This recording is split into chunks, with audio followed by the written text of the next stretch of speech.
اللهم صل على سيدنا محمد يا رب صل وسلم دائما ابدا على حبيبي. اسلام نے کیا کہا ہے بھائی؟ بدگمانی مت کرو، مثبت سوچو، یہ کہا ہے نا. صحابی نے عرض کیا تھا یا رسول اللہ، ایک صحابی نے دیکھا نا آپ کی کیا نیکی ہے کہ نبی نے آپ کو دنیا میں جنت کی بشارت دی. انہوں نے کہا کچھ بھی نہیں، رات کو سب سے دل صاف کر کے سوتا ہوں. رات کو سوتا ہوں تو کیا کرتا ہوں؟ دل صاف، کہ بھائی جس نے الٹی بات کی اس کو سیدھا کر لیتا ہوں. یہی ہوتا ہے نا کہ وہ یہ جو کہہ رہا تھا یہ غلط مطلب نہیں ہے، اس کا صحیح مطلب بھی لیا جا سکتا ہے. وہ فلاں جو مجھ پہ غصہ ہوا تو اصل میں حسد کی وجہ سے نہیں، اس کے دل میں میری اصلاح کا جذبہ بہت زیادہ ہے، اس لیے وہ ایکسائٹیڈ ہو گیا. سمجھ رہے ہیں کہ نہیں سمجھ رہے ہیں؟ دل صاف کر کے سونا یہ بہت بڑی نیکی ہے. تو وہ کتنا زبردست لفظ تبلیغ والے بولتے ہیں، پازیٹیو کوشش کرتے ہیں نا. آپ سوچو کہ بھائی بڑے کا ادب اس لیے کیا جائے کہ اس کی نیکیاں آپ سے زیادہ ہیں، اس کی زندگی زیادہ ہے تو اس کو زیادہ نیکیوں کا ٹائم ملا ہے، تو غالب یہی ہے کہ نیکیاں اس نے آپ سے زیادہ کی ہوں گی. چھوٹے پہ شفقت یہ سوچ کے کی جائے کہ اس کے گناہ آپ سے کم ہیں. کیا ہٹو بچوں مثال ہے یا نہیں بھائی؟ وہ ہم پتہ کیا کہہ رہے ہوتے ہیں، یہ چھوٹا ہے، اس کو کیا پتا، میری نمازیں بھی اس سے زیادہ، میری زکاتیں بھی اس سے زیادہ. یہ تو بھی بچہ ہے کل کا، ابھی تو اس نے کوئی قربانی دی نہیں ہے، میں نے ماں باپ کی خدمت بھی اس سے زیادہ کی. اور بڑے کے بارے میں سوچتے ہیں کہ جو بدماشیاں میں کر رہا ہوں وہ اس نے مجھ سے زیادہ ہی کی ہوں گی. ٹھیک ہے نا؟ جو برائیاں مجھ میں ہیں، اس کی عمر 10 سال بڑی ہے تو 10 سال اس کے گناہ مجھ سے زیادہ ہیں. تو عقل کے لحاظ سے تو بات ٹھیک ہے، لیکن جب یہ ٹھیک ہے تو وہ بھی تو ٹھیک ہے نا کہ نیکیاں زیادہ کی ہوں گی اس نے. تو اسلام کہتا ہے کہ دوسروں کے معاملات میں آپ نے کیا سوچنا ہے؟ پازیٹیو، اس کی نیکیوں کی طرف توجہ اور اپنی خامیوں کی طرف توجہ، کہ میری برائیاں اس کی برائیوں سے زیادہ ہیں اور اس کی نیکیاں میری نیکیوں سے زیادہ ہیں. اس کا پتہ ہے فائدہ کیا ہوتا ہے؟ انسان ٹینشن لیس ہو جاتا ہے، ورنہ چڑھتا رہتا ہے بلا وجہ نا. آدھے مسئلے تو اسی وجہ سے پیدا ہو رہے ہیں، لوگوں سے نفرت کی وجہ سے. یہ اتنا برا، یہ اتنا برا، یہ ایسا کیوں، یہ ویسا کیوں، اسی سے ٹینشن میں آ رہا ہوتا ہے. تو اپنے آپ کو اتنا نیک سمجھنے کی ضرورت ہے ہی نہیں. کہتے ہیں کہ عزت ایسی چیز ہے جس کے حصول کی کوشش جس نے کی ہے نا اس کو نہیں ملی کبھی بھی، جس نے کوشش نہیں کی اس کو بہت مل جاتی ہے. تو ایک طریقہ تو یہ بتایا گیا کہ سوچو کیا؟ پازیٹیو. دوسرا طریقہ بتایا کہ اپنے سے کمتر کو دیکھو، کہ جو آپ کو پیسے نہیں ہیں آپ کے پاس تو ان لوگوں کو دیکھو جن کے پاس اتنے بھی نہیں ہیں. ایک صاحب کا فون آیا، 5 سال سے بے روزگار ہوں، گھر میں بھی صلواتیں ہیں، باہر بھی صلواتیں ہیں، ٹینشن میں. میں نے کہا بھائی جان گھر تو ہے نا، چلو صلواتیں سننے کو مل رہی ہیں لیکن گھر والوں نے نکالا تو نہیں نا، چھت تو ہے نا. یہ جو فٹ پاتھوں پہ پڑے ہوئے ہیں نا، ان کے پاس رات گزارنے کے لیے چھت میسر نہیں ہے. میں نے کہا گھر میں ناشتہ بھی مل رہا ہے، دوپہر کھانا بھی مل رہا ہے، صلواتیں سنانے کے بعد مل رہا ہے لیکن مل رہا ہے نا. ٹھیک ہے؟ اور صلواتیں باپ دادا کی طرف سے مل رہی ہیں نا، کوئی یہ تھوڑی کہ پڑوسی سنا رہے ہیں، وہ تو اپنے لوگ ہیں. تو اس لیے میں لوگوں سے 2 باتیں لازمی کہتا ہوں کہ ہسپتالوں میں بیماروں کو جا کے دیکھا کرو، جو خطرناک بیمار پڑے ہوئے ہیں نا، کوئی فالج میں نظر آئے گا، کوئی ڈائلسس پہ ہوگا، کوئی کیا عجیب عجیب آپ کو بیمار نظر آئیں گے.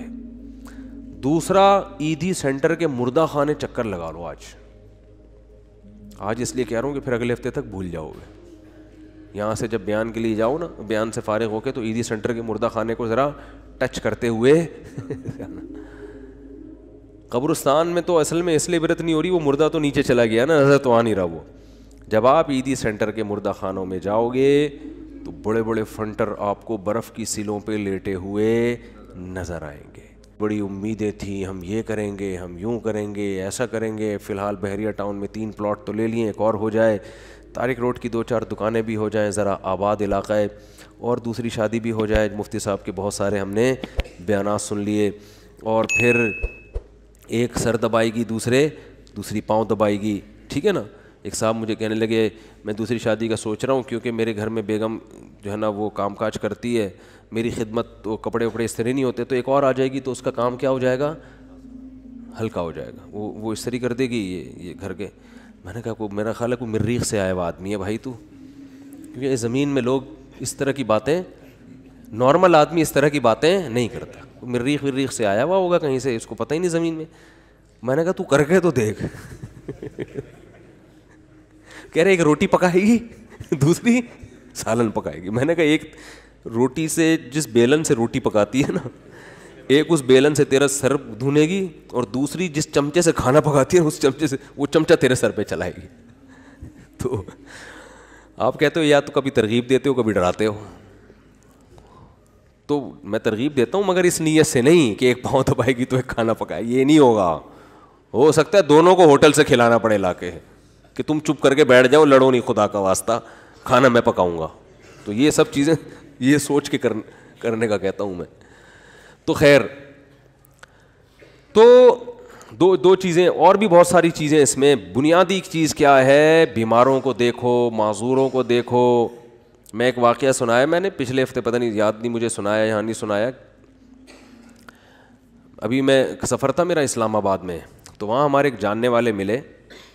انہوں نے وہاں اسلام آباد میں ایک بہت بڑے تاجر ہیں, بہت بڑے تاجر ہیں, کروڑوں روپے کا بزنس ہے ان کا واقعہ سنایا کہ جوانی میں اس آدمی کی آنکھوں کی بینائی چلی گئی. کوئی بیماری ہوئی ہے, بس ایک دم بینائی چلی, ہو جاتا ہے بعض دفعہ کوئی ایسا اٹیک ہو جاتا ہے. وہ بیچارہ علاج کرا کے تھک گیا, اس کی بینائی واپس نہیں آئی.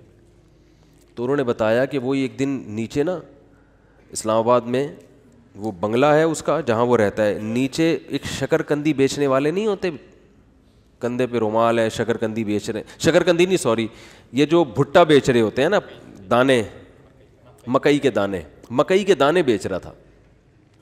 کہہ رہے ہیں اس نے اپنے دوست سے کہا اس مکئی کے جو دانے بیچ رہا ہے نا, آواز آئی نا اس کی, تو اس کو جا کے بولو کہ یہ جب ان اسلام آباد کے بنگلوں میں گھومتا ہوگا احساس کمتری کا شکار ہوتا ہوگا کہ یار میری ایک ریڑھی, مکئی کے دانے, اور میں کیا کتنی ایک اس پہ 5 روپے بچا لیتا ہوگا زیادہ سے زیادہ ہے بھائی. تو میں غریب آدمی ہوں اور یہ کتنے بڑے بڑے لوگ ہیں جن کے بڑے خوبصورت بنگلے, اور میں ایسا غریب. تو اس نے جس کی آنکھوں کی بینائی چلی گئی نا, اس نے کہا اپنے دوست سے کہ اس کو جا کے بتاؤ کہ تو اپنی آنکھیں مجھے دے دے اور میرا بنگلہ لے لے, اور یہ بھٹے کی ریڑھی کس کو پکڑا دے, مجھے پکڑا دے, میں اس پہ راضی ہوں. یعنی اگر یہ قدرت میں ممکن ہے, بہت مشکل ہے بات سمجھانا.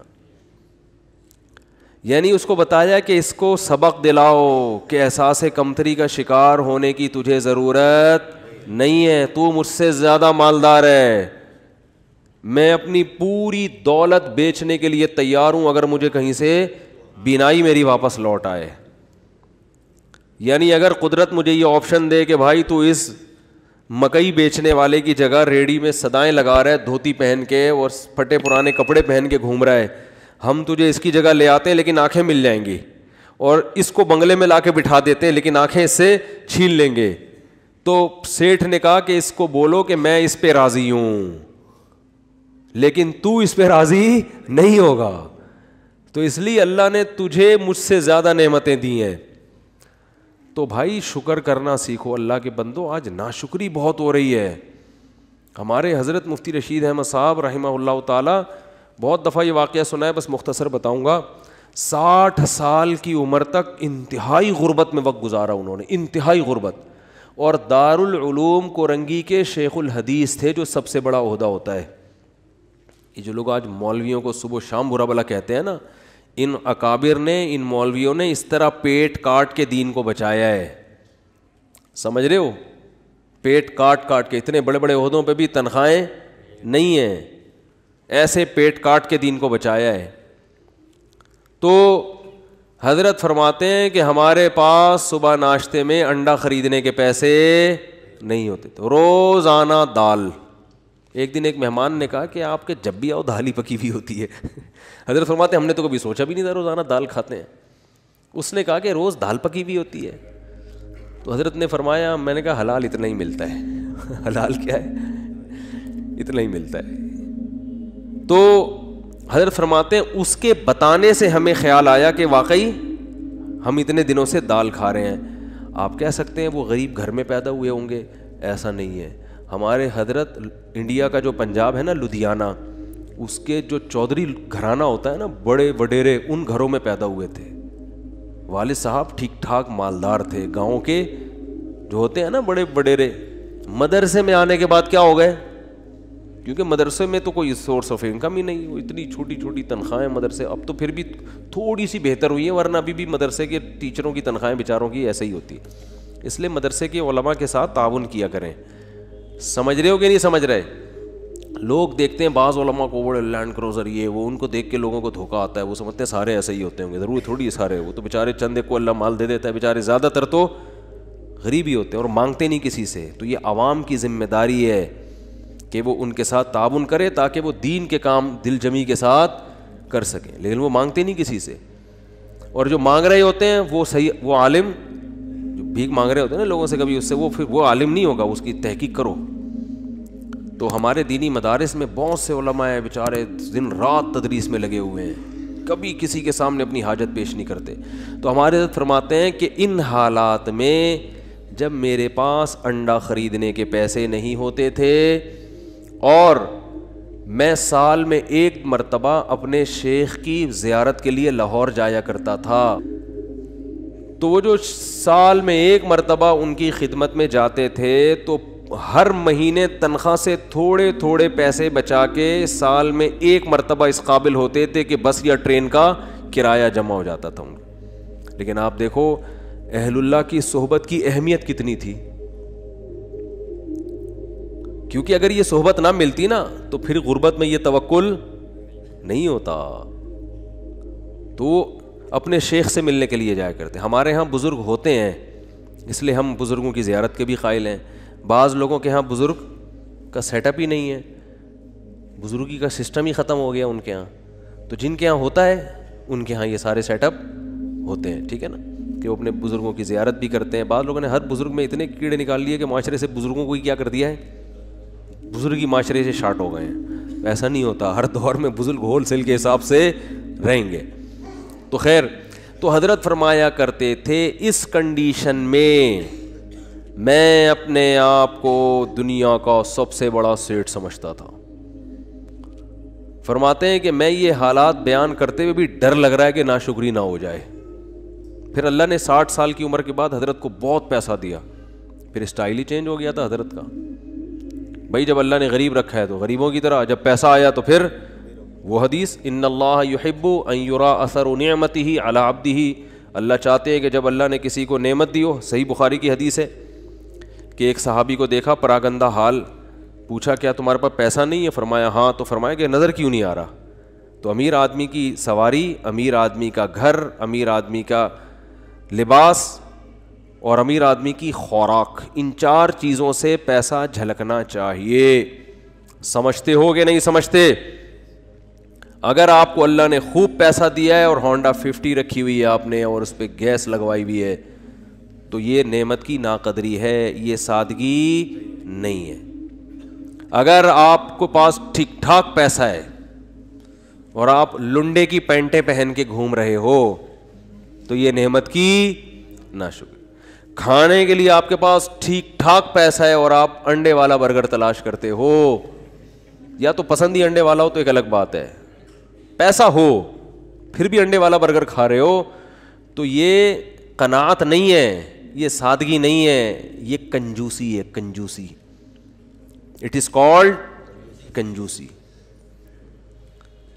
اگر آپ کے پاس پیسہ ہے اور آپ بیگم کو بھی ہر وقت کیلکولیشن کر کے نا اس کو حساب لیتے رہتے ہو کہ کتنے انڈے کھائے آج تو نے. بعض لوگ ایسے بھی ہیں کمبخت, بالکل ہی پاگلوں کی طرح زندگی ایک عذاب بن ڈالا ہوا ہے بچوں کو اپنے. ایک خاتون نے بتایا کہ میری ساس نگرانی کر رہی ہے, 2 روٹی کے بعد تیسری کا حساب ہوتا ہے, 2 کے بعد تیسری پکنا کیا ہے؟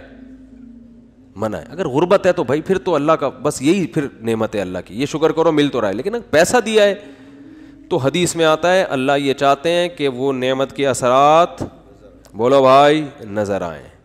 ہاں فخر نہ ہو, غریبوں کو نیچا دکھانے کے لیے نہیں کہ وہاں جا کے کالر اونچر کر کے دکھا رہا ہے میری گھڑی دیکھو, میری بھی گھڑی ہے, ٹھیک ہے نا, میرا لباس اور میرے پیسے, یہ نیچ دکھانے کے لیے تو یہ تو حرام ہو جائے گا, فخر کے لیے حرام ہے. اور اس سے اترائے نہیں آدمی, یہ سمجھے اللہ کی طرف سے بھیک ملی ہوئی ہے, اچھے کپڑے پہن لیے بھائی, اللہ نے دیا نا. کسی کو بھیکاری کو آپ 3 پیس سوٹ ٹائی پہنا دیں اور اچھا انڈے والے کسی ہٹا کے زنگر برگر کھلا دیں, اس کو پیزا کھلا دیں, تو وہ کھائے گا شکر کر کے, تواضع پیدا ہوگی, فخر نہیں کرے گا. تو یہ اللہ نے بھیک میں دیا ہوا ہے ہمیں, کسی کو لینڈ کروزر دے دی تو وہ فخر نہ کرے, بولے بھائی اللہ نے مجھے دی ہے, میری اپنی تھوڑی ہے, یہ اس کو رکشا دے دیا, مجھے کیا دے دی, لینڈ کروزر دے دی, تو نہ یہ میری ہے نہ یہ اس کا ہے, تو فخر کس بات کا. تو بس نعمت کو انجوائے تو کرو, غریبوں کو کمتر نہ سمجھے. کیوں نہ سمجھے, ہو سکتا ہے بھائی آخرت میں یہ لینڈ کروزر میں ہو اور آپ کو رکشا بھی میسر نہ ہو, الٹا معاملہ نہ ہو رہا ہو, تو مرتے ہی سب ختم. تو آخرت ہے اصل. تو ہمارے حضرت کیا کرتے تھے, غربت میں, انتہائی غربت میں, حضرت فرماتے ہیں میں یہ نہیں سمجھتا تھا کہ مجھے صبر کا ثواب حاصل کرنا ہے, نہ فرمائے تو بڑا خطرناک ہو جائے گا. جب کوئی ٹینشن میں ہوتا ہے تو ہم کہتے ہیں صبر کرو ثواب ملے گا, ایسا ہی ہوتا ہے نا. تو حضرت فرماتے ہیں اس غربت میں یہ نہیں سوچتا تھا کہ میں صبر کروں گا تو ثواب ملے گا. فرمایا نہ, مجھے تو لگتا تھا اگر میں نے یہ سوچا کہ میں صبر کروں گا تو یہ تو گناہ ملے گا, کیونکہ صبر تو مصیبتوں پر ہوتا ہے, تو اللہ نے مجھے مصیبت میں رکھا بھی نہیں, تو صبر کس بات کا. تو فرماتے تھے میں یہ سوچتا تھا کہ میرے اللہ کا اتنا فضل, وہ میرا 2 وقت روٹی مجھے دے دیتا ہے, 2 وقت کی روٹی مجھے, بولو بھائی, مل جاتی. فرماتے ہیں میرا گھر بھی ذرا غریب علاقے میں تھا, دور تھوڑا لوگوں سے, تو فرماتے ہیں میں سوچتا تھا بادشاہ ہمیشہ پبلک سے ذرا ہٹ کے رہتے ہیں, اسٹائل ہے ہمارا, پبلک میں نہیں رہیں گے, تھوڑا سا ہٹ کے, مزاج شاہانہ ہے نا. لیکن اس حالت میں بھی ایسا شاہانہ مزاج, ایسے رہتے تھے لوگ آ کے قرضہ مانگا کرتے تھے حضرت سے, وہ سمجھتے تھے بہت بڑا سیٹ ہے کوئی. اور حضرت کو گرینری کا شوق تھا, پودے لگانے کا شوق تھا, تو پودے لگانے کے بعد نا پانی دینے کے لیے وہ نہیں, خریدنے کے پیسے نہیں تھے, وہ نہیں پودوں کو پانی دیتے, وہ کیا ہوتا ہے, فوارہ ہوتا ہے نا, کہتے ہیں ہم نے پھر جگاڑ کر کے کیلیں ٹھوک کے ایک اپنا گھر میں فوارہ بنایا ہوا تھا, ٹھیک ہے نا. تو پھر جب اللہ نے پیسہ دیا تو پھر ہٹو بچوں. پھر یہ نہیں کہ دیکھو کنجوس, دیر آر 2 types آف کنجوس, یہ دیر آر 2 type بہت جگہوں پہ میرے بیان میں آج کل آ رہا ہے, اس سے یاد رہ جاتا ہے. انگلش میں کنجوس کو کیا کہتے ہیں, مائزر. اردو میں کیا کہتے ہیں, کنجوس. اور کوئی لفظ نہیں ہے. عربی چونکہ بلیغ زبان ہے نا, تو عربی میں دیر آر 2 types آف کنجوسز. کنجوس لوگوں کی کتنی ٹائپس ہیں, 2. ایک کو بخیل کہا جاتا ہے اور ایک کو شحیح, شین حلوے والی ہے پھر حلوے والی ہے, یہ آسانی سے سمجھ میں آتی ہے, حلوے والی ہے آسانی سے سمجھ میں آ جاتی ہے نا, ہاں بولتا تو سمجھ میں نہیں آ رہا ہوتا. اس کو کہتے ہیں شحیح. بخیل کہتے ہیں اپنی دولت پہ سانپ بن کے بیٹھ گیا, لوگوں پہ بالکل بھی خرچ نہیں کرتا, بخودی میں لگا رہتا ہے. کنجوس, شحیح یعنی شح کہتے ہیں کم بخت اپنے اوپر بھی خرچ نہ کر رہا ہو, ہے بھائی. ایک تو ہوتا ہے نا پبلک کے لیے سخی نہیں ہے, سارا بچا کے خود ہی کھاتا رہتا ہے, جیسے وہ ایک کنجوس باپ تھا. یہ قصے جو پہلے سے بیان سن رہے ہیں انہوں نے بہت دفعہ سن لیے ہوں گے, نئے لوگ آتے ہیں تو سنانے میں کوئی حرج نہیں ہے. عرب میں نا باپ دادا کی شاعری پہ فخر کا رواج بہت زیادہ تھا, باپ دادا کی شاعری پہ فخر کہ میرے ابا ایسے, وہ کہتے ہیں میرے ابا ایسے. تو ایک شاعر نے اپنے باپ کی سخاوت شاعری میں بیان کی اور مقابلہ جیت گیا کہ میرے ابا ایسے سخی, میرے ابا ایسے سخی, کبھی دسترخوان نہیں لپیٹا گیا ان کا, اور دیگ ہمیشہ چولہوں پہ جلتی رہتی تھی, اور لوگوں کا تانتا ایسی شاعری کی ہے کہ مقابلہ جیت گیا بھائی. ایک دن ایک بندہ اس کے گھر میں ملنے کے لیے آیا, تو دیکھا کہ اس کا جو ابا ہے نا, جس کی سخاوت بیان کر کے یہ مقابلہ جیتا تھا, اس ابا کو دیکھا کہ بکری کے تھن سے منہ لگا کے دودھ پی رہا ہے.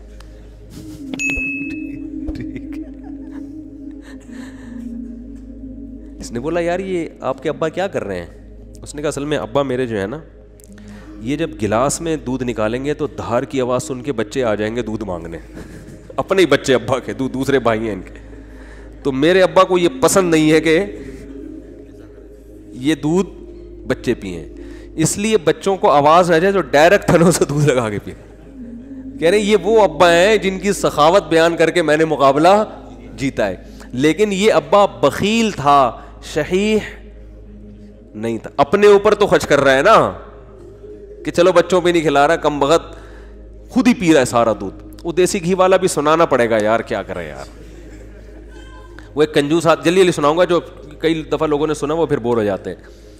ایک کنجوس دیسی گھی لے کر آیا, ڈبہ لے کر آیا, تو بچوں سے کہا کہ اس کو کھولنا نہیں ہے, ڈبے سے لگا لگا کے کھاؤ نا, کیونکہ باہر بھی چکنائی ہوتی ہے نا. جب یہ ڈبہ بالکل چکنائی ختم ہو جائے گی نا, پھر ڈبہ کھلے گا اندر سے. اسی دوران اس کا سفر ہوا تو اس نے اس خطرے سے کہ ڈبہ بچے کھول نہ لیں, الماری میں لاکر میں ڈبہ بند کر کے چلا گیا. 1 مہینے بعد آیا, بچوں سے پوچھا دیسی گھی تو نہیں, ڈبہ تو نہیں کھولا؟ نہیں ابا. پھر کیا کرتے تھے؟ ابو الماری سے روٹی لگا لگا کے کھاتے تھے. ایک تھپڑ مارا ان کو, کہہ رہے کم بہت کچھ دن گھی کے بغیر صبر نہیں کر سکتے. اٹ از کالڈ کنجوس. یہ شحیح نہیں ہے, کیونکہ خود تو استعمال کرے گا نا, چپ چپ کے کھائے گا.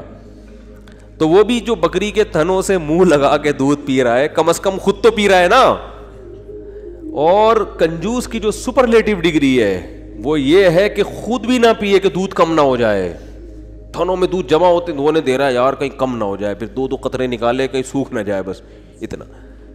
تو یہ آج معاشرے میں, پہلے تو ہم ان چیزوں کو لطیفہ اور مذاق سمجھتے تھے, لیکن جب آدمی چلتا پھرتا ہے نا, دیکھو ہم نے تو 8-10 سال علماء کے ساتھ گزارے, پبلک سے ہمارا ریلیشن ہی ختم ہو گیا تھا. جب مدرسوں میں گئے نا تو وہ سارے دوستیاں یاریاں چھوڑ گئی. بالکل ایک علماء صلحاء کے ساتھ بیٹھنا, ان کی سخاوتیں ہم نے اتنی دیکھی, ہم حیران ہوتے تھے. جب پبلک میں دوبارہ جانا ہوا نا تو پھر ایک عجیب ماحول نظر آیا کہ یار یہ کیا ہو رہا ہے. تو ہم نے ایسے لوگ بھی دیکھے دوسروں پہ خرچ نہیں کرتے, اور ایسے بھی دیکھے جو اپنی جان پہ بھی خرچ کرنے کے لیے تیار نہیں ہے. بچاؤ بچاؤ بچاؤ بچاؤ. بھائی تو خرید لے گاڑی یار, کیا جا رہا ہے, اچھی گاڑی میں گھوم لے بھائی. تو اچھے لوگ بھی ملتے ہیں. ایک صاحب کا وزن ذرا زیادہ تھا, وہ گاڑی میں 2 سیٹیں بک کراتے تھے جب بھی بس میں جانا ہوتا نا. مجھے کہنے لگے یار میں تھوڑا سا بھاری ہوں تو مجھے چپک کے بیٹھنا پڑتا ہے, تو پچھلی آدھی سیٹ میں لے لیتا ہوں. ڈرائیور سے بولتا ہوں اس پہ 2-3 بندوں سے زیادہ نہیں بیٹھیں گے, میں ڈبل ٹکٹ دیا ہے. مجھے اچھا لگا. انہوں نے کہا یار سہولت کے لیے انسان پیسے کماتا ہے تو سفر تو تمیز سے گزر جائے نا. تو پیسے خرچ کرنا سیکھو اللہ کے بندو. جو کام پیسوں سے ہو سکتا ہے وہ خود نہیں کرو, ٹھیک ہے نا. جو اللہ نے اگر دیا ہے پیسہ, خود کچھ اور کر لو, پھر ٹائم بچاؤ اپنا. تو میری عادت پتہ ہے کیا ہے, میرے پاس اگر پیسے ہوتے ہیں تو میں اپنا ٹائم کو بچانے کی بڑی فکر کرتا ہوں. ابھی گاڑی پنچر تھی, پنچر بھی نہیں, ہوا کم تھی, تو میں نے کسی سے کہا یار تو ڈلوا کے لے آ. میرے دل میں سوچا اس کو زیادہ پیسے دے دوں گا میں, جتنا ان کے بنتے ہیں تھوڑے سے کیا ہو جائیں گے, کہ یہ کام بھی انہیں سے لے لو یار, اپنا ٹائم میں کسی اور چیز میں لگا لو, ٹھیک ہے نا. اگر ہیں اللہ نے دی ہیں, بعض دفعہ ہوتے ہیں بعض دفعہ نہیں بھی ہوتے ہیں. آدمی خود ہی دھکا لگا کے بائک کو گھسیٹ کے لے جا رہا ہوتا ہے تو وہ بھی ٹھیک ہے. تو جب ہوں تو الگ حکم ہے, جس دن جیب میں نہیں ہے تو پھر الگ حکم ہے. تو کیا بات چل رہی تھی, ہاں, تو ہمارے حضرت کے پاس جب پیسہ آیا تو پھر حضرت شو روم میں گئے, فرمایا گاڑی چاہیے. انہوں نے کہا کون سی گاڑی ہے؟ فرمایا گاڑی دکھاؤ, گاڑی جس کو کیا کہہ سکتے ہو, لوگ بولیں کہ یہ کیا ہے, لوگوں میں فخر کے لیے نہیں, اپنے سکون کے لیے. تو پھر حضرت نے کویت کے شہزادے سے گاڑی خریدی تھی معذرت کے ساتھ. کس سے گاڑی خریدی؟ اپنا گھر نہیں بنایا, اس لیے کہ فرمایا کہ میری عمر اب 65 سال ہو گئی, اپنا ذاتی گھر کا کیا کرنا ہے میں نے. بچے اسٹیبل ہیں, ان کے لیے بھی کوئی پراپرٹی بنانے کی ضرورت نہیں, سب اچھا ان کی جاب بھی ہو گئی تھی بچوں کی, مدینہ یونیورسٹی چلے گئے تھے, تو ضرورت ہی نہیں ہے. انہوں نے کہا کوئی ضرورت ہی نہیں ہے گھر ور بنانے کی, تو گاڑی خریدو اچھی, گاڑی کی استعمال میں آ رہی ہے. لیکن ہمارے یہاں 65 سال میں پیسہ آئے تو سب سے پہلے ٹینشن کیا ہوگی, یار آج تک ذاتی گھر نصیب نہیں ہوا, کیا ہونا چاہیے اب؟ ابے اب تو پیسہ آیا, 10-15 سال رہ گئے, کھا لو یار بیٹھ کے, اچھا کھا لو. ساری ٹینشن لے کے بحریہ ٹاؤن میں مکان کی فکر میں لگا دے گا وہ. یعنی پیسہ آنے کے بعد ٹینشن ختم ہونے کے بجائے بڑھ جاتی ہے ٹینشن. تو پھر آخر میں جب بہت اللہ نے پیسہ دے دیا تو پھر حضرت نے اپنی اہلیہ کے لیے ایک فلیٹ خرید لیا تھا کہ میرے انتقال کے بعد ان کے لیے پاس کوئی کیا ہو ٹھکانہ. خود نہیں شفٹ ہوئے اس میں کہ میں جب انتقال ہو جائے گا تو یہ یہاں رہ لیں گی. وہ اللہ نے اتنا دے دیا, انہوں نے کہا چلو ایک فلیٹ ان کے لیے لے لیتے ہیں, دنیا سے جانے کے بعد ان کے پاس کیا ہوگا, ایک ٹھکانہ ہو جائے گا. تو آسان زندگیاں ان لوگوں نے گزاریں. تبھی جب بھی ان کے پاس جاؤ, جب غربت میں تو بھی خوش, پیسہ آیا تو بھی خوش, ایک جگہ بہت پیسہ ڈوب گیا تو کاروبار میں لگایا تو بھی خوش. اتنی سی کہتے ہیں نا پیشانی پہ کوئی لکیر آ جائے نا کہ اتنا. اور اس دور میں جن لوگوں نے اس کاروبار میں پیسہ لگایا تھا ان میں بہت سے ہارٹ اٹیک سے مر گئے تھے. ضیاء الحق کے دور میں الائنس کا ایک بزنس آیا تھا, کمپنی تھی, جو بڑے بوڑھے لوگ ہیں ان سے پوچھیں آپ, اسلامی مزاربت کے نام سے شروع کیا انہوں نے, اور لوگوں کے لاکھوں کروڑوں روپے ڈوب گئے تھے, بہت سے لوگ ہارٹ اٹیک سے مر گئے. حضرت نے ان کا نام شہدائے الائنس رکھ دیا. فرمایا یہ اچھی شہادت نہیں ہے. اللہ پوچھے گا کیوں جان دی؟ اے اللہ اس پیسے کے پیچھے ٹینشن بہت. تو اللہ کہے گا کمبخت مسافر خانہ تھا, 2 روٹی صبح تجھے ملتی تھی, 2 روٹی. اور ان کو تو مالداروں کو تو جن کے پیسے اتنے ڈوب رہے ہیں تو اور زیادہ لگژری لائف اسٹائل ہوتا ہے, تو زیادہ سے زیادہ گھر بک جائے گا تو کرائے پہ رہ لے. اڑے W11 میں سیٹ نہ ملے تو لٹک کے سفر کر لو یار, کیا جا رہا ہے, سفر ہی ہے نا, آگے اسٹیشن پہ آگے اڈے پہ اتر جانا ہے. اب آپ کو چونکہ سیٹ نہیں ملی, اب آپ گئے ڈرائیور کے پاس, بولے ابے مجھے بس کے نیچے دے کے مار دے یا گولی سے ماروں گا. مسافر خانہ ہے میرے بھائی, بیٹھنے کی جگہ مل جائے بہت اچھا, نہیں تو لٹک کے. دیکھو سفر سمجھتے ہیں نا, تو انگوٹھا ٹکانے کی جگہ مل جائے نا اس پہ بھی لوگ سفر کر لیتے ہیں. کنڈکٹر سے بول لیتے ہیں تو بس ہٹ جا تھوڑا سا, اتنا سا پاؤں ٹکانے کی جگہ مل جائے بھائی, اگلے اڈے پہ اترنا ہے. ہمارے ساتھ تو ایسا, ہم تو جب آج کل تو میں تھوڑا مشہور ہو گیا ہوں تو کہیں جا نہیں سکتا ایسے, ورنہ W11 کا جو مزہ ہے وہ اب اللہ جنت میں لے جائے تو W11 میں سفر ضرور کریں گے وہاں پہ. اب تھوڑا مشہور ہو گئے تو وہ سب پہچان جاتے ہیں, پھر ایک بڑا مسئلہ ہو جاتا ہے. تو ورنہ ہم نے تو بہت دفعہ ایسے سفر کیا ہے, جا رہے ہیں تو چلو جی سیٹ پہ جگہ مل گئی ٹھیک ہے, نہیں تو پائیدان پہ لٹک کے, نہیں تو پیچھے کھڑے ہو جاؤ, بس چھت پہ بیٹھ جاؤ, انجوائے کرو. ٹھیک ہے نا, کیسا مزہ آ رہا تھا, چھت پہ بیٹھے ہوئے جا رہے ہیں. تو کہاں سے کہاں بات چلی گئی. تو جو میں یہ پورا واقعہ اس پہ سنا رہا تھا, ہمارے حضرت کیوں اپنے آپ کو اتنا مالدار سمجھتے تھے, کیوں سمجھتے تھے؟ اس لیے کہ حضرت فرماتے تھے جو بیسک بنیادی ضرورتیں اللہ نے پوری کر دیں, اور بہت سوں کے پاس تو یہ بھی نہیں ہے. گھر تو ہے نا سر چھپانے کو, چاہے کرائے پر ہو, ہے تو نا, بہت سے تو روڈ پہ سو رہے ہیں. کیا حالات ہیں لوگوں کے گھروں میں, جا کے دیکھو پتہ چلتا ہے کیسی خطرناک بیماریاں لگی ہوئی ہیں. تو اسلام نے ہمیں, جو میں آیت پڑھ رہا تھا اس میں یہ بتایا کہ تم اس خوش فہمی میں مت رہو کہ جس حالت میں آج ہو ہمیشہ اسی حالت میں رہو گے. اللہ نے تم سے ایسا کوئی ایگریمنٹ نہیں کیا ہے. تو اب کرنا کیا ہے؟ عمل کو فوکس کرنا ہے, عمل. تو اللہ تعالیٰ نے قرآن میں کیا فرمایا کہ کسی کتاب میں نہیں لکھا. ہاں, تو اب مسئلہ یہ ہے کہ جس خوشی میں انسان ہوتا ہے اس میں اللہ کو بھول جاتا ہے وہ. تو اسی خوشی میں اللہ کو یاد رکھنا ہے. اس کا فائدہ یہ ہوگا کہ جب کوئی ٹینشن کا معاملہ آئے گا تو پھر اللہ آپ کو یاد رکھے گا. کیسے یاد رکھے گا؟ یا تو وہ ٹینشن دور کر دے گا, یا اس ٹینشن میں اللہ آپ کو صبر کی توفیق دے گا, حوصلہ دے دے گا اللہ آپ کو. خودکشی کے خیالات نہیں آئیں گے آپ کے دل میں. پیغمبروں کی سیرت اٹھا کے دیکھیں, کیسے کیسے غموں میں زندگی گزری, مگر ان غموں میں بھی انہوں نے ڈپریشن کی گولیاں بولو نہیں کھائی ہیں. ہمیشہ ان کی زبان سے اچھے الفاظ نکل رہے ہیں. اعلم من اللہ ما لا تعلمون, میں اللہ کے بارے میں وہ کچھ جانتا ہوں جو تم نہیں جانتے. یعقوب علیہ السلام کہہ رہے ہیں. ایوب علیہ السلام نے بیماری میں ایسا صبر کر کے دکھایا, اللہ فرماتے ہیں نعم العبد, کیا خوب بندہ تھا, کیا کتنے خوش قسمت کہ اللہ آخری کتاب میں آیتیں نازل کر رہا ہے کہ ایوب کیا خوب بندہ تھا, کیا خوب بندہ تھا. دیکھو ایوب علیہ السلام بیماریوں میں, اگر بیماریوں میں زندگی نہ گزری ہوتی تو اتنے خوبصورت الفاظ ان کے لیے آخری کتاب میں نازل ہوتے. فرض کر لو صحت میں زندگی گزر گئی ہوتی تو گزر تو گئی نا, ختم. اب بیماری میں گزری ہو یا صحت میں, جو چیز جو پاسٹ بن گیا وہ اچھا ہو برا ہو, اب اس سے انسان کو کوئی سروکار نہیں ہوتا, جو گزر گئی ختم. تو صحت میں زندگی گزرتی اتنا انعام نہ ملتا. اللہ فرماتے ہیں نعم العبد, کیا خوب بندہ تھا. اور اللہ نے ایوب علیہ السلام کی زوجہ کی بھی تعریف کی بہت زیادہ. ایوب علیہ السلام جب بہت شدید بیمار تھے نا, تو عام طور پر کیا ہوتا ہے, بیگم صاحبہ خدمت کرتی ہے, میرے میاں کیا ہو گئے, بیمار ہو گئے, کوئی بات نہیں, 1 دن خدمت 2 دن خدمت, اس کے بعد کہے گی بھائی جان چھڑاؤ, میری کیا ہو گئی ہے, بولو نا, شادی ہو گئی ہے. آج کل مارکیٹ میں جو میرا بیان خواتین سن رہی ہیں ان کے علاوہ کی بات کر رہا ہوں, ان کے ساتھ یہی مسئلہ ہو رہا ہے کہ میاں بے روزگار ہو گیا, بیمار ہو گیا, تو اب بھائی جب شریک حیات کا مطلب کیا ہوتا ہے, زندگی بھر آپ کے ساتھ شریک. نکاح میں اور زنا میں تو یہی فرق ہے نا بنیادی. شریک حیات کا مطلب یہ ہے کیا, خوشی اور غم میں آپ کے ساتھ, آپ بھی اس کے ساتھ. دیکھو شادی سے پہلے کوئی فالٹ سامنے آ گیا, نہیں کرو شادی, آپ کو اختیار ہے. جو فالٹ شادی کے بعد پیدا ہو رہا ہے وہ تو پھر آپ کی قسمت ہے نا. ارے عورت کی شادی ہوئی میاں سے, اگلے دن ایکسیڈنٹ ہوا, لنگڑا ہو گیا, تو اب ہو گیا, وہ قسمت ہے, برداشت کرو, کیا خیال ہے, ٹھیک ہے نا. آپ یار سمجھ میں نہیں آ رہی بات. دیکھو ایک آدمی نے نکاح کا پیغام بھیجا, پہلے سے پاؤں سے معذور تھا, تو عورت لڑکی والوں نے اس بیس پہ ریجیکٹ کر دیا. ان کا حق ہے, کر سکتے ہیں, لیکن بالکل صحیح فٹ فاٹ رخصتی بھی ہو گئی.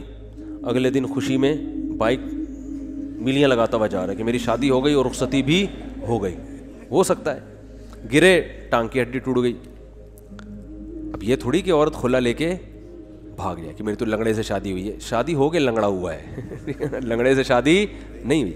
اس طرح آپ کی شادی ہوئی, پہلے سے پتہ چلا بیگم کے ساتھ یہ مسائل ہیں, نہ کرو شادی بھائی, آپ کس نے کہا ہے. صحیح تھی, نکاح کے بعد بیماری ہو گئی, ٹھیک ہے نا, کوئی مسئلہ کھڑا ہو گیا, تو اب عزت دار آدمی اس بیس پہ ڈیورس نہیں دیتا, بلکہ دعائیں کراتا ہے. مولوی صاحب میری زوجہ کے لیے دعا کریں, اللہ صحت عطا فرمائے. اولاد نہیں ہو رہی, دعا کریں اللہ صحت عطا فرمائے, ٹھیک ہے نا.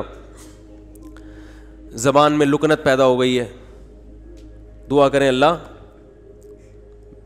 تو میں تو ان کو کہتا ہوں اگر لکنت پیدا ہو گئی ہے تو بڑا فائدہ ہے تمہارا, کیونکہ جتنی دیر میں وہ برا بلا کہے گی نا, اتنی دیر میں آپ کام نمٹا کے آ جاؤ سارے, ٹھیک ہے. وہ ابھی اسٹارٹ لے گی آپ کو سمجھانا, اتنی دیر میں آپ کیا کرو, ذہن تیار کر کے آ جاؤ کہ یہ الٹا سیدھا بولنے والی ہے, تو برداشت کرنا ہے. تو وہ اچھا اس پہ بھی 1-2-3 چٹکلیں, لیکن وہ زیادہ ہو جائیں گے. تو اب مسئلہ یہ ہے کہ عزت دار آدمی کیا کرے گا, اس کو اپنی قسمت سمجھ کے برداشت. ہاں اختیاری فالٹ ہے تو ایک الگ بات ہے نا, قدرتی فالٹ نہیں ہوا بلکہ اپنے اختیار سے کچھ غلط کر رہی ہو تو ایک الگ بات ہے. بھئی یہ تو قدرت کی طرف سے, اس کی ٹانگ ٹوٹ گئی, اس کو لکوا ہو گیا, اس کو فالج ہو گیا. تو آج تک یہی ہوتا آ رہا ہے, ہم نے دیکھا ہے بیوی کو فالج ہو گیا تو مرد اب اس کو رکھ رہا ہے, بھائی اس کی خدمت کر رہا ہے, علاج کر رہا ہے, لوگوں سے دعا کروا رہا ہے, یار میری بیگم کے لیے دعا کرو. ایسے موقع پہ عزت دار آدمی طلاق نہیں دیتا, وہ کہتا ہے بھائی اب برداشت کرو یار, میری قسمت ہے. تو عورت بھی برداشت کرتی تھی پہلے زمانے میں, آدمی بھی برداشت کرتا تھا. اب دونوں نے برداشت کرنا چھوڑ دیا ہے. کیوں؟ دنیا ہی کو اصل بنا لیا ہے. سارے مزے کہاں اڑانے ہیں؟ دنیا میں. اب دنیا کو یہ اصل بنا لی ہے تو اب بس ہر چیز کیا ہونی چاہیے؟ پرفیکٹ, ایک دم موقع کی رپورٹ ہونی چاہیے ہر معاملے میں. تو یہ تو بھائی گوروں کا نظریہ ہے, یہ مسلمان کا نہیں ہے. تو میں ایوب علیہ السلام کا بتا رہا تھا کہ وہ شدید بیماری میں, وہ بیماری کیا تھی اس کا تفسیر میں کوئی ذکر نہیں ملتا نہ حدیث میں, بس کوئی بہت سخت بیماری تھی جس میں بہت طویل عرصے مبتلا رہے ہیں. تو اللہ نے ان کی زوجہ کی بھی کبھی خیال کیا. ان کی زوجہ نے اپنے میاں کی کئی سال خدمت کی ہے, کئی سال خدمت کی ہے.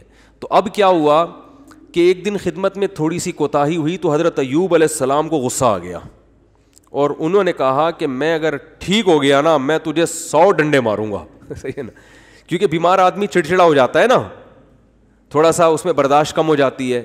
اب بیچاری بیوی اتنی خدمت کر رہی ہے لیکن تھوڑی سی کوتاہی ہوئی تو ان کو غصہ آ گیا, انہوں نے کہا کہ اللہ کی قسم میں ٹھیک ہو گیا تو 100 ڈنڈے ماروں گا.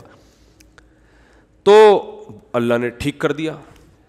اب پیغمبر پریشان کہ اتنی نیک بیوی جس نے اتنی خدمت کی, وہ کہ اس کو 100 ڈنڈے ماروں گا, تو بولے کہ ٹھیک نہ ہوتے تو ہی اچھا تھا بھائی. ٹھیک ہے نا. تو قرآن کے الفاظ دیکھو, خذ بیدک ضغثا فاضرب به ولا تحنث. اے پیغمبر آپ قسم بھی نہیں توڑ سکتے, آپ تو پیغمبر ہیں, اور بیوی اتنی نیک ہے اس کو مارنے کی اجازت نہیں ہے, اس کو آپ نے 100 ڈنڈے نہیں مارنے. اب قسم پوری کرنے کے لیے ایک جھاڑو لیں جس میں 100 تنکے وہ ایک ہی دفعہ لگا دیں بس. ویسے تو ایک یوں کر کے بھی لگانا بھی وہ ہے, لیکن جب بیوی کو پتہ چلے گا اللہ نے میرے لیے میرے میاں کو یہ ہیلا بتایا ہے, تو یہ جھاڑو لگانا یہ عزت دی جا رہی ہے.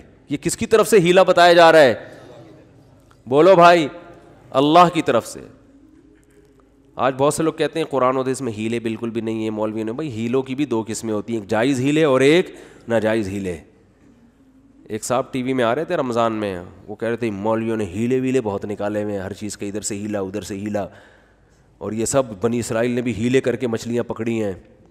تو میں نے کہا یار میں ان کے سامنے بیٹھا ہوتا تو میں کہتا آپ کو بنی اسرائیل کے ہیلے تو ذہن میں آ رہے ہیں جو اللہ نے خود ایوب علیہ السلام کو ہیلے بتائے. اس لیے دین فقہا سے سیکھو. یہ جو نئے نئے فنٹر بن رہے ہیں نا آج کل, ان سے دین نہ سیکھو. یہ ایک طرف کی دلیل جانتے ہیں, دوسرا ان کو پتہ ہی نہیں ہوتا. سود سے بچنے کے ہیلے نکالے ہوئے ہیں, تو سود سے بچنے کے ہیلے تو عین مطلوب ہیں. ایسا ہیلا جس سے سود سے بچ جاؤ, یہ تو شریعت چاہتی ہے. یہ وہ ہیلا تھوڑی ہے جو بنی اسرائیل نے کیا تھا مچھلیاں پکڑنے کے لیے. تو ہیلے دیر آر 2 types آف ہیلے. ایک ہیلا جو حرام سے بچاتا ہے, ایک ہیلا جو حرام میں ڈالتا ہے آپ کو. دونوں میں فرق ہے. سود سے بچنے کے لیے جو ہیلے کیے جاتے ہیں وہ سود سے بچنے کے لیے جاتے ہیں, چونکہ سود حرام ہے تو سود سے بچنے کے لیے کا مطلب حرام سے بچنے کے لیے. اور ایک ہیلا وہ ہوتا ہے جو حرام میں آپ کو مبتلا کر دیتا ہے. تو بیوی کو مارنا کوئی اچھا کام تو نہیں ہے نا اسلام میں. تو اللہ نے ایک نیک بیوی کو بچانے کے لیے ان کو ہیلا بتا دیا کہ بھائی ایک جھاڑو میں 100 تنکے لو, ایک ہی دفعہ میں لگا دو تو گویا 100 کوڑے لگ گئے. تو قسم بھی پوری ہو گئی, بیوی بچ گئی. تو یہ اللہ نے حضرت ایوب علیہ السلام کی وائف کو, ان کی زوجہ کو, ان کی اہلیہ کو اتنا پروٹوکول کیوں دیا کہ قرآن میں ان کا تذکرہ بھی کر دیا. یہ شوہر کی خدمت کی وجہ سے, شوہر کے ساتھ وفا کی وجہ سے. یاد رکھو آج عورتیں اپنے شوہر کی طرف سے جن آزمائشوں میں ہیں, جو قدرتی آزمائشیں, جو قدرت کی طرف, بے روزگاری اللہ کی طرف سے ہو جاتی ہے نا. بھائی میاں کا روزگار چھوٹ گیا, یہ تو اللہ ہے جس کو چاہتا ہے رزق کشادہ دیتا ہے, جس کی چاہتا ہے روزی بند کر دیتا ہے. وہ بیچارہ اپنی طرف سے محنت کر رہا ہے لیکن بے روزگار ہو گیا, نئی کاروبار حرکت میں آ رہا, تو یہ اللہ کی طرف سے ہے. خود سے نالائق ہو تو ایک الگ بات ہے. اللہ کی طرف سے جو آزمائشیں میاں پہ آئیں تو عورت کو چاہیے ان آزمائشوں میں اس کا ساتھ دے, اسے ذہنی ٹارچر نہ کرے. کیونکہ بے روزگاری کی بیماری اتنی, بے روزگاری کا عیب اتنا بڑا نہیں ہے جتنا اس بیماری کا عیب ہے جس میں ایوب علیہ السلام مبتلا ہوئے تھے. کیونکہ اس میں تو کمانا ممکن ہی نہیں تھا اور اوپر سے خدمت بھی.